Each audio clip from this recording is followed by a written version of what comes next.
की अभद्रता कर पाता। तो अब आखिरी समाज के लोगों से मैं रास्ते पर चर्चा करता आया, मैं देख रहा था, मैंने क्योंकि फेसबुक का और इसका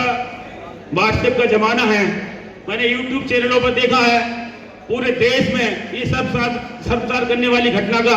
वीडियो वायरल हो रहा है और हर शर्मदार व्यक्ति मुक्ता राजा में अपनी बहन, अपनी मां और अपनी बेटी के रूप में देख रहा है। तो मैं पत्रकार बंधुओं के माध्यम से सतीश गौतम जी से सीधा सवाल करना चाहता हूं, क्या वो भी एक शर्मदार व्यक्ति की हैसियत से इस प्रकार देखना चाहेंगे? यानी वो एक शर्मदार व्यक्ति की हैसियत से कुछ सेकंडों के लिए अगर वो शर्मदार व्यक्ति हो जाएं और वो भी मुक्ता राजा को अपनी मां या बहन या बेटी के रूप में देखें तो वो कैसा महसूस करेंगे? तो मैं अपने समाज से ये कहना चाहता हूं कि मैंने सुना है तो इन सांसद महोदय ने समाज के लोगों का बहुत उत्पीड़न और शोषण करने का काम किया है। जहां तक फर्जी मुकदमे कराने की बात हो,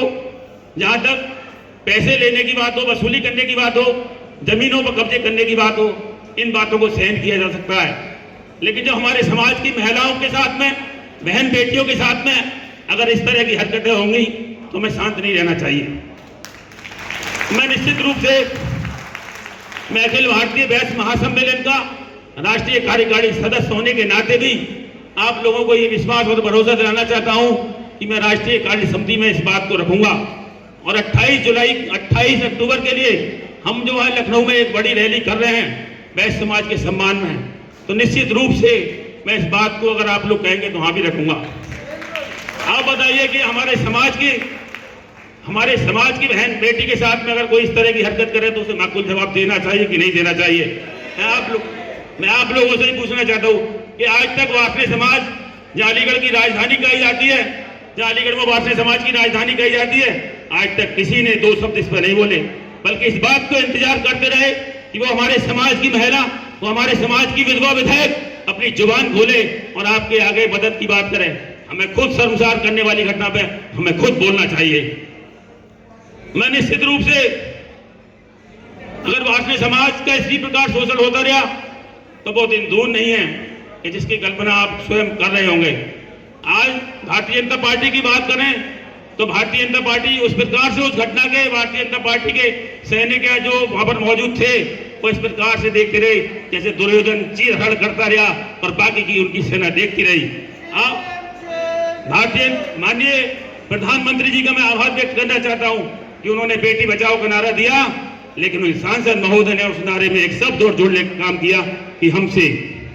बेटी बचाओ प्रधानमंत्री जी ने कहा और सतीश गौतम जी ने कहा कि हमसे। उन्हें पता नहीं है शायद। हम ओम बिरला जी से भी ये निवेदन करना चाहेंगे, हम प्रधानमंत्री जी से भी ये निवेदन करना चाहेंगे कि आपने संसद में जो कानून पास किया नारी बंधन, क्या ये नारी बंधन है? आप अपने सांसदों को समझाने का काम करते कि ये नारी बंधन की जगह नारी भंजन करने का काम कर रहे हैं। मैं निश्चित रूप से इस मंच के माध्यम से अपने समाज के इस मंच से उस सांसद महोदय की निंदा करना चाहता हूं, कड़े शब्दों में निंदा करना चाहता हूं और आप सभी लोगों से ये निवेदन करना चाहता हूं कि आप जहां के भी रहने वाले हैं, मैं समझता हूं पूरे देश के वासने समाज के लोग इस सभागार में उपस्थित हैं, कि अपने अपने जिला